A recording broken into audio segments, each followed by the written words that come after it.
Hey there, welcome to the Wingnut Social podcast. I'm your host, the Grand High Poobah at Wingnut Social, a digital marketing agency for you, the interior designers and adjacent verticals, Darla Jethro Powell. And I'm very excited for today's show because I absolutely adored today's guest's recent book, Sell the Way You Buy, David Priemer. I was reading it and it just really opened my mind and changed my mindset to how I approach sales in my agency. And when looking back, I could see how it would have tremendously helped me when I was doing full-time interior design in Miami. So you're going to want to stay tuned for that. I think you're going to find it very helpful in how David approaches selling to make it not the used car salesman floaty balloon thing. You're gonna like it. Stay tuned. But first, we have some housekeeping. Wingnut Academy, I swear to you, is coming. It is pushed back a little bit, and that is only due to our bandwidth and our capacity from the overwhelming response from you guys out there in wanting to have us do your digital marketing for you. So it did get pushed back a little bit, but I'm telling you, it's coming and it's going to be amazing. And that's interior design. Instagram, for interior designers. You're going to want to go over to wingnutsocial.com/Wingnut Academy. Just check out Wingnut Academy to get on the list for that course that's coming out. It is going to be really incredible and include our systems and processes and some of our secret sauce and how we do digital marketing on behalf of our interior designers. If you want to do it yourself, maybe you don't have that full blown out budget to delegate it to a firm. This month's webinar, again, Rochelle Plett, she is going to teach us all about value engineered furnishings, why it's crap, and why your clients don't want to buy it. And you're going to get educated and be able to make that argument and show them the difference between what it is that you're offering as an interior designer versus what they can get at any big box store or on the internet, etc. You're going to be able to confidently sell that value, especially with the techniques that you're going to learn in today's show with David Priemer. All right. So that being said, before we get into our interview with David, y'all know what time it is. It's time for mini news sesh. Yeah. Okay, this week we welcome back Alicia McAvee, social media manager at Wingnut Social. And Alicia, we are talking about Instagram again, and they've rolled out something that could be pretty helpful, I think, for businesses. What you got? Instagram officially launched the Instagram pinning, which basically means that you can pin one of your posts or a video or a reel to the top of your page, up to 3. And so, if you have a post that's doing really well and you don't want it to get lost in the mix of your feed, you can pin it to the top. Or if you want to pin something that introduces your business or talks about your services, you can pin it to the top and then people can kind of go there and that's one of the first things that they see. So I think it's super helpful for businesses. I like that. I pinned our webinar for this month to the top so it just doesn't get lost down into the feed because it's upcoming. We put that out like a month in advance.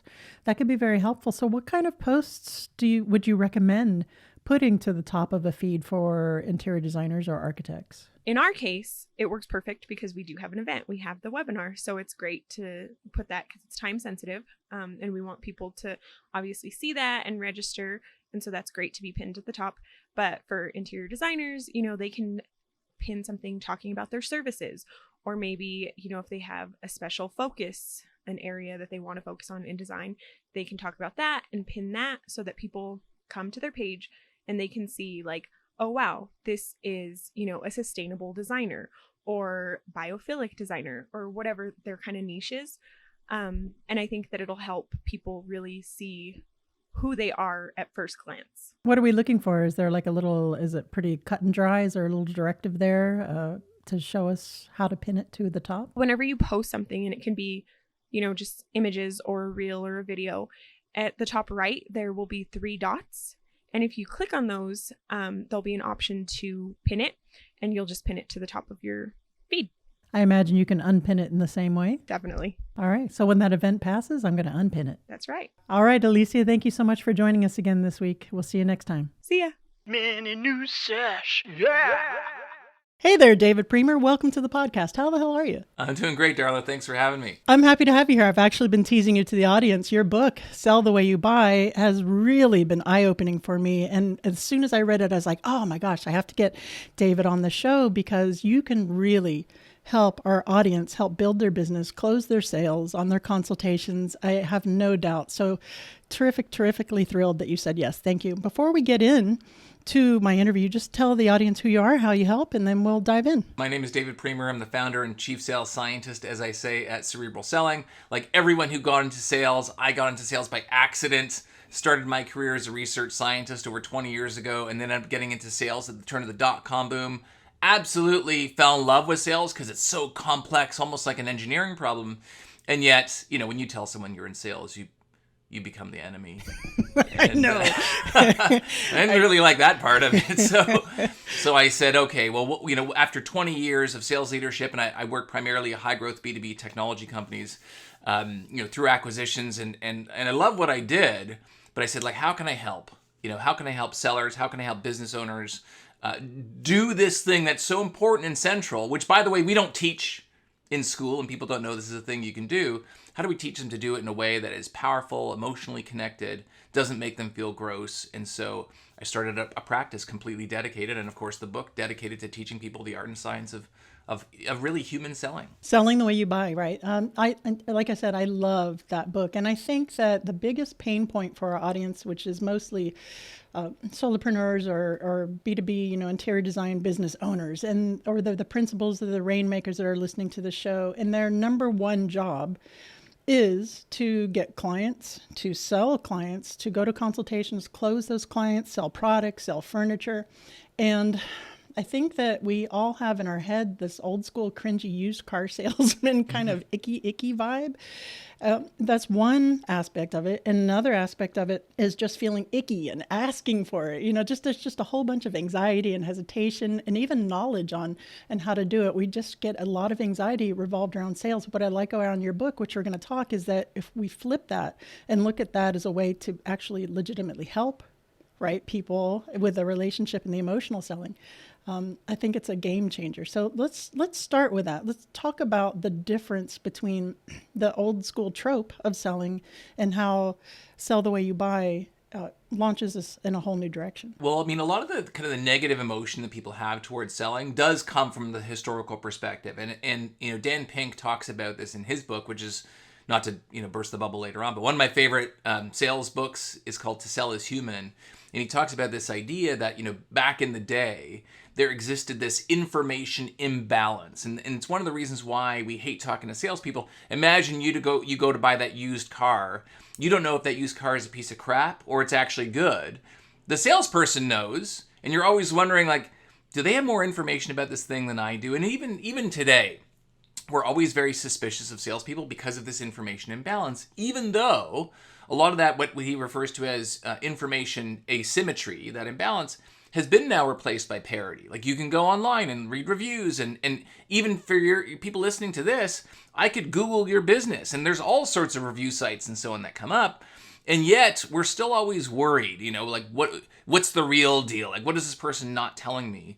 And so we always kind of go into these relationships with kind of this fear and trepidation. And so a lot of this is historical, but also nowadays, selling is so much harder because whatever it is that you do or I do, there's like a million people that do what we do, right? And you end up getting stuck in what I refer to as the sea of sameness, right? To your customers, you just all sound the same. So in addition to the problem of I don't want to talk to you, part of it is like I don't have the mental cycles to figure out the uniqueness of what it is that you do. I got my own problems, especially now in a post-pandemic world. So connecting with customers, much harder than it used to be because of this, again, this imbalance and this perception, but also like you're stuck in the sea of sameness. There's perceived lack of differentiation, and we're all more distracted than ever before. Oh my God, isn't that true? That is so true. So tell us a little bit about the emotional part of the selling. Instead of going into a consultation and saying, okay, Mr.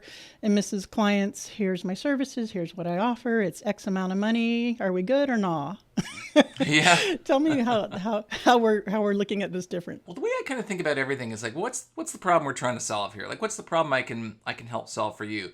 And it's funny, like I'll give you a personal example. Now, in all fairness, your particular, and especially your listeners, your area of expertise is not where I often focus. However, as a consumer, I find myself on your site all the time. And of course, as someone who has been isolating in a post-pandemic world, my wife is kind of looking around the house and she's like, we got to redo the kit. Like the kitchen needs this, and then, this bathroom needs that. And, we need to do the furniture. And what we end up with is kind of this paralysis of like, what do we do? And I can't tell you how many people we've had kind of, traipsing through the house, and they're like, yeah, I would do this, and we can switch that, and like, here's this and that. And really, like, that's not the problem I'm looking to solve. Like a nicer this and a bigger that is not the problem I'm looking to solve. The real thing from an emotional perspective, like, what am I buying? I'm buying someone who's going to come in and remove all of the decision making off my plate. Because one of the worst things about having to go through some kind of renovation or change is like having to pick every single little last thing, right?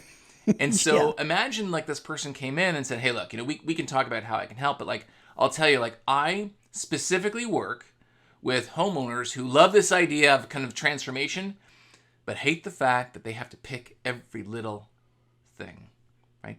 That's what I do. Now what we're doing here is we're getting into this realm of emotional selling. Again, I'm not buying. Now that's, again, that statement might be really relevant for someone who doesn't want to pick everything. Someone who wants to be exceptionally involved, that's not going to work for. But that's part of like the sales process as you're talking to your clients, is thinking about, they're not just like buying the service, they're buying the emotion that comes with the service. And that's the big misnomer, especially in sales, is we think that people buy solutions to problems. But in reality, we buy one thing first and foremost all the time, which is feelings. And certainly in the creative space, as many of your listeners are in, that's what we're buying. And by the way, like it could be that your particular superpower is taking all the decision making off your client's plate. Or maybe your superpower is, I give you this incredible look for a fraction of the price. Or maybe I provide a super high-end service that's very high touch, and it is not a fit for someone who just wants to, to have something like cheap and cheerful. Right? So really knowing your audience and the feelings that they're buying when they buy you is super important when it comes to aligning your sales motion. I love it. One of the things that I really loved about your book, and it just really illustrated and resonated with me, but not only, but the visual of it was very memorable. It stuck with me, was the philosophy of cutting your clients and putting a Band-Aid on it, not in a literal sense. Talk to us a little bit about that. Yeah, well, like, kind of what I said at the outset, that people are so distracted nowadays. Not just, in a post-pandemic world, everyone has things to worry about, but there's so many products and services and so on that are out there. And, oftentimes when you think about it, if I want to sell someone a Band-Aid, there's 3 ways I could do that. I could look for people with cuts. So basically, I'm looking for clients that have a problem I can solve, right? But that requires them to be aware that they have this problem, and I'm coming in to solve it. I could look for clients who are afraid of getting cut. So like, hey, look, you're probably going to need to sell your house. You mentioned you're probably going to want to sell your house in the next X number of years.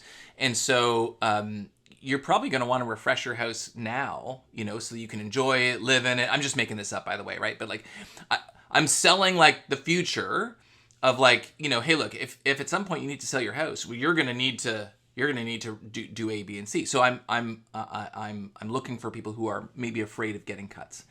But the third way I talk about in terms of selling a Band-Aid is you cut people, right? And I'm not, of course, suggesting you go out and intentionally harm anyone.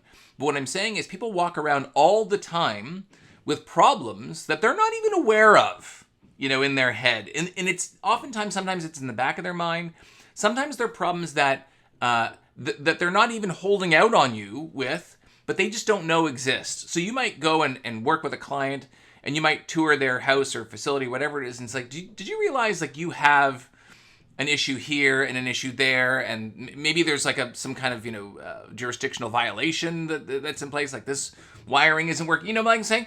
So like basically you're bringing problems, and I say problems in the best possible way, to your customers. And it could be something as simple as, looking at a space. Now I'm stretching far outside of my comfort zone here, but hopefully you're buying it. Yeah, I'm buying it. But maybe I come in and I look at your space, and I'm like, oh my gosh, like, how do you function here? Like, the fridge is all the way far away from here. You have this crazy island that's going out in the middle of nowhere, like, and you're like, oh my gosh, he's right. Shoot, you know what? Like, I never realized how poorly designed this space is. And now what you've done is you've come in and you've cut me, right? Now I realize that there's a problem I need solving, right? And again, and I say this in the best possible way. You're not doing this like a schlocky used car salesperson where you're trying to create the need, but you're doing it based on the things that you see and hear all the time.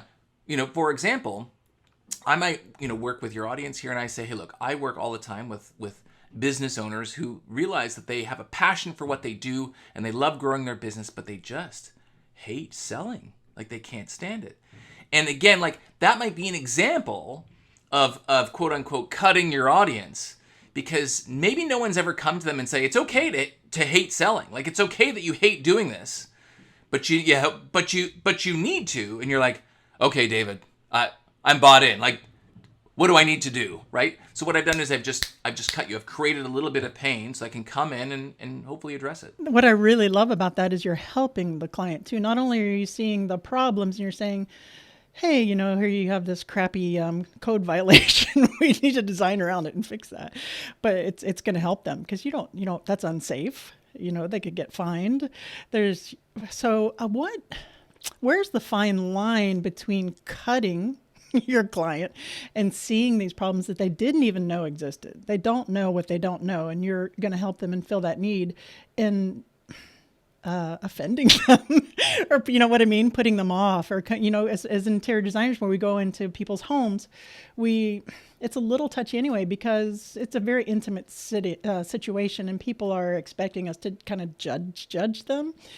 And I'm one of those people, by the way, that hates selling. I hate it. I really can't stand it. And I would get very conscientious of insulting anyone in their home. I was not as straightforward as I could have been, and I could have done a lot better in looking at it from a perspective of helping them with these problems. But where's the fine line? Well, there's actually a tactic I teach that is really helpful in these situations, and it's actually quite universal, because in a way what you're describing is, I'm afraid of offending the client or calling their baby ugly, right? Yes. And sometimes we need to do that. But the same thing actually happens. Let's say if I work with like a younger, I do a lot of work with young sellers, right? And young sellers are different than older sellers. They're sometimes in cases like more empathetic. They're like, I don't want to bother my customers, and I don't want to tell them their baby's ugly. But also, I often end up speaking to clients that are older and more experienced than I am, right? So like, imagine you're a young interior designer, architect, or, and now I'm going into, someone's home or their place of business, and I want to give them some advice, but I'm also like a little bit scared and emotionally encumbered to give this advice, because like, I'm young and like, what the heck do I know? I actually refer to this as experience asymmetry. It's an imbalance that gets created when you're younger, newer, less experienced. The way I kind of describe it, I have 3 daughters, 2 of them are teenagers, and when they come to me and they're about to hit me up for something, like my daughter, where I go, like the other week, my daughter, she comes to me and she says, like she had an early morning volleyball practice that she forgot about, she didn't tell anyone, and now she needs me to give her a lift in the morning really, really early. And she comes to me, she's like, so Dad, I'm like, whatever it is, I'm super defensive, like immediately, right? Just by the way you're approaching me. So one of the tactics I teach to kind of get around this, which is really aligned with your motion as well, is to think about, who can I impart the credibility or the onus for making this statement? Who can I put this onto? So for example, imagine I come into a client and I'm looking at this, that, and the other thing, and like, this is horrible, it sucks, this is not functional, and I don't want to call your baby ugly. I could think about some clients of mine that I've helped that had the exact same situation and tell you their story and say, it's interesting, when I look at a space like this, I have lots of clients who have similar spaces, and some of the things they told me was that it doesn't work for this, it doesn't work for that, we're a little bit cramped in this. Like, you're kind of telling a narrative, and now, like, it's not me saying it, it's other people that are other clients like you who have way more credibility than I do. And if you get angry, you're not really going to get angry with me, you're really getting angry with these other people who had the same problem, which is kind of hard to do. So that's what I like to do when you're calling your baby ugly, calling someone's baby ugly, like, take the onus and put it onto someone else and kind of share that story. I love that, calling the baby ugly. I just recently hired a sales manager for my digital agency, which is what Wingnut Social is, because I would do sales, and interior designers, architects would come to me and we would do a little Instagram audit, or I would look at their social media, and I was so hesitant to tell them how bad they were. And I know, just thinking back and listening to your book and how much more I could have helped those clients if I had just called their baby a little bit ugly. So let's talk about delegating the sales in that. How do you like that segue? So I did sales for Wingnut for almost 2 years. I am one of those who hates sales. I get anxiety. I don't really like it. I'm not great at it. And my new salesperson loves it. How okay is that? If you hate sales, to delegate it out, or should we be learning these techniques and just kind of sticking to it? And you know what I mean? Or is that cheating? No. Well, look, sales is a thinking, honestly, like it's a thinking person's profession. It's just like engineering or designing a home. There's so much nuance and so many different kinds of interactions and so many kind of, possible outcomes that you really need someone. I mean, a lot of people are what I refer to as like unconsciously competent. Like, we encounter really great salespeople that don't have sales titles in everyday life. Maybe you're a personal trainer or a hairstylist, and you're just really good at kind of, selling, even though you have no formal training. But in a more sophisticated purchase, where it's like a considered purchase, there's, multiple, sometimes decision makers, there's like a technical element, there's pricing, all that, then that requires a certain level of sophistication to the sales process. And so it's definitely something that's not bad to kind of farm out if you can bring someone in that can bring that level of sophistication, and honestly also deliver. You're in a service-based industry, to be able to deliver that high-touch, white-glove customer service. Because one of the things I talk about, if people out there read my book, chapter 4, I start out with a story about Disney World and how, as a father of 3, I love to go to Disney World and take my kids there. And one of the things I've come to know is that Disney really focuses on the customer experience. And this idea that the experience is the product. Because the reality is, like, let's say a designer comes into my home and wants to kind of, make all sorts of changes. And in the end, fast forward X number of months, and it's all done. Okay? Was that, the best possible outcome for me? Like, and it's funny, in the creative space, one of the things I always say to my wife, I'm like, well, how do we know that's the right answer? Like, how do we know we're going to like that? Or like, because someone could come in, design a space 10 different ways, and like, there's no right answer, right? So what that means is that the experience that I go through to kind of arrive at that final destination, like all of the decisions or all of the headaches or whatever it is, the time it took, like, that ends up being the product in terms of whether I'm happy with it or not, right? It's not just the bits and pieces that you put in place, it's the experience. So being able to have someone on the sales side that is able to create that experience for your customers is really, really good. So no issue there with delegating. But the reality is, oftentimes when people get into the field like yours or people who are listening, you do it because you have either a talent. Like, I don't know how many people get into like interior design and architecture because it's, for the money. I'm saying, I'm not saying for the money. Nobody. It's not like, no, but you're doing it because you have either a talent or an interest and a passion for this. And that passion is, unlike other areas, because there's lots of people in mainstream sales profession who have no passion for what it is that they're selling. They're selling this widget or that widget, and they're just sales for hire. But people in your space, they love what they do. And so there's no reason why you should be afraid or ashamed of selling, because all you're doing is you're conveying the enthusiasm you have for what it is you do to your customer.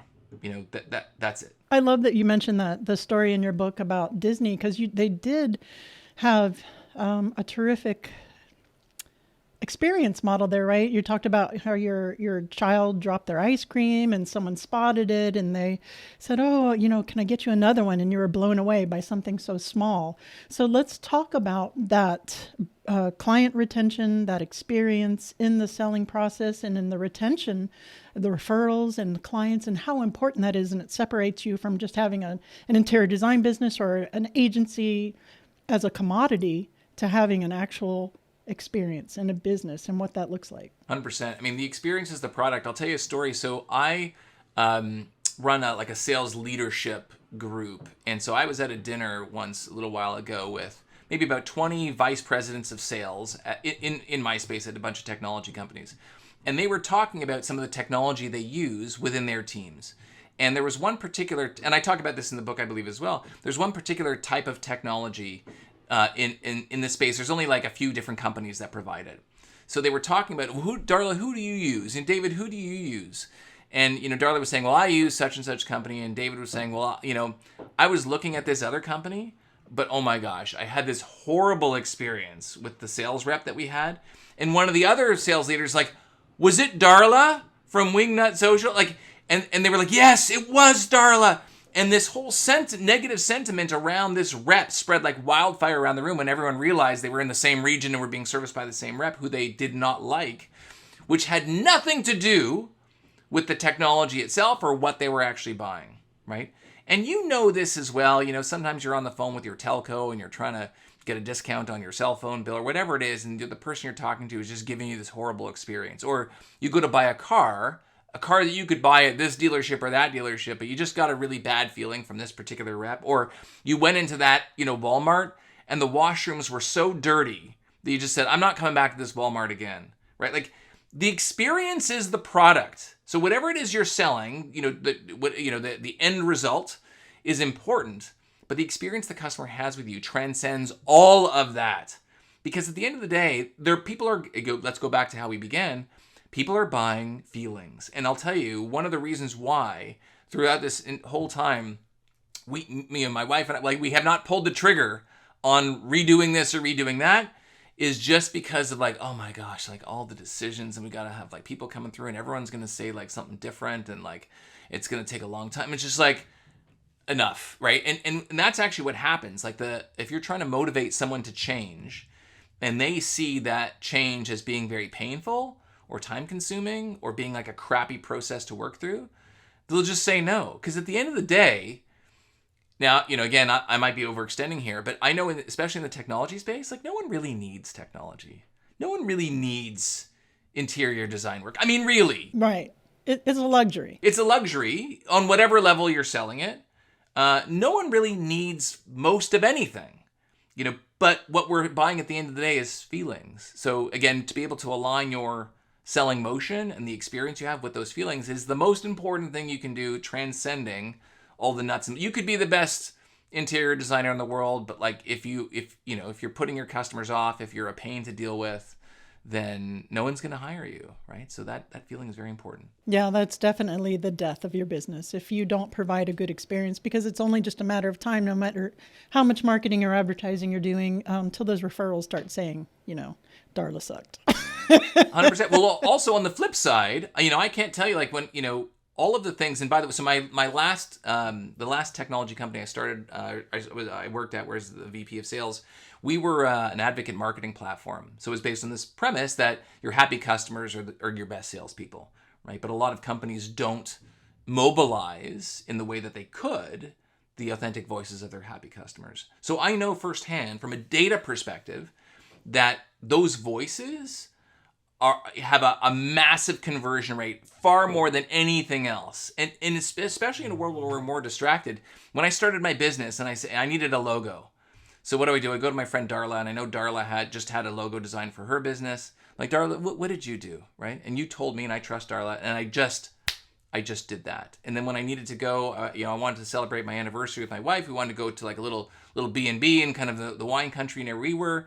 And I had a friend who worked in that area. I'm like, where should we go? And he just told me, and I just did that, right? Because it's easy for me, right, to make that decision, and the experience is easier. So if you create a great experience for your clients, and this in the service industry, they will tell other people. And that's what we do also at the agency. Not only did I do that at the design firm, but at the agency, we I heard this on another podcast and I giggled. We touch our clients a lot. Not in an inappropriate way, of course.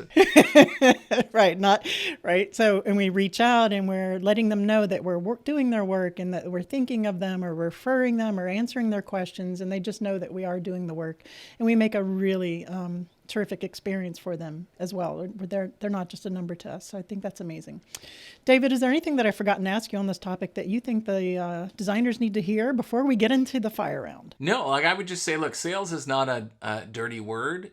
Everyone we all have to sell. Like if you don't sell, you will have no business and you will have no way of unleashing your passion on the world. But there's a way to do it in a way that is kind of emotionally charged, that creates this really great experience. But it's not automatic. Like it requires like careful thought and study to do it the right way to create that great experience. So I would say, like, if this is an area that you're struggling with, like, I'm not saying you can either hire someone, but also like, you can also double down a little bit on your own professional development to get just a little bit better at kind of, recognizing the trends and patterns and tactics you can use to really unleash your passion. Because what you do is wonderful, and being able to share that with the world is your duty, right? But you want to do it in a way that makes you feel good. Love that. I love that whole paradigm. Or you could just send your book, Sell the Way You Buy, to your sales There you go. David Priemer, now I have to ask you, are you ready for the What Up Wingnut round? Yeah, let's do it. Now it's time for What Up Wingnut. What would the hashtag on your tombstone be? I would have to be cerebral. So it's the name of my business is Cerebral Selling. And as a former research scientist turned, salesperson as I am, like that would be it. I think thinking is my superpower. It's also my kryptonite, but it's as it is for most, as whatever your superpower is, it's oftentimes your kryptonite, but that's what it'd be for me. You are stuck on a deserted island, but you can have your favorite food forever. What's it going to be? This one's really easy. So, for my American friends, you may not totally get this, but in Canada, we have a kind of potato chips that are ketchup flavored. The ketchup chips, I didn't realize until my adult life that you don't have them in the States or other places in the world. But here, it's like they're extremely popular. So if you love potato chips, I urge you to try ketchup. It's not what you think. They are absolutely delicious, and I could eat them 24/7. All right, I'll have to try those. Those sound delicious. And last but not least, please recommend a book that has impacted you either personally or professionally. I mean, other than my book, which had an impact on me as I was writing it. One of the books I really love is Dan Pink's book, as I mentioned off the top, To Sell is Human. Dan Pink has written a bunch of great books. He's not a salesperson, but he does, he's written a lot of great books, and he does believe that, we're all in sales, even if we don't realize it. And so he kind of unpacks the world of sales from the perspective of like history and science and empathy, and touches on a lot of the concepts. So I'm really grateful to him as well for inspiring and endorsing my book. So it's a great one to check out. Awesome. David Priemer, please tell the audience where they can go to find out more about you, and we'll call it a day. Yeah, well, you already mentioned the book, Sell the Way You Buy, which you can get anywhere you buy books on Amazon. And, if you feel like listening to 6.5 hours of me reading my own book, then you can check it out on Audible. And my business is called Cerebral Selling, all one word. And I give away tons of content for free if you just go to my website, cerebralselling.com.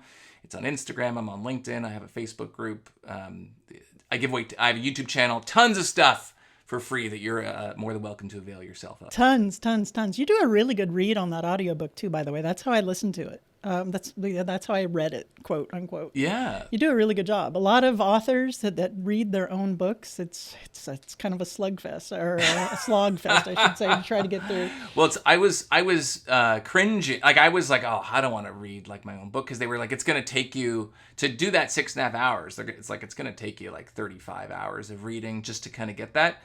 And then just having to relive my own book. But in the end, people encouraged me to do it. They said, we like listening to authors read their own book. And, of course, I'm a sales trainer and this is what I do. So I'm like, okay, I can do it. And I'll tell you, like, as I read it, I like fell in love with it all over again. I really enjoyed reading my book. Hopefully you can hear that. And it only took like 15, 16 hours of reading. Like they were telling me it's going to take you longer, but I was just like, pounded it out like, this is a really good book, which is the intention. So hopefully you all enjoy it. Yeah, you did a great job. David Priemer, thank you so much for joining us. Pleasure, Darla. Thanks for having me.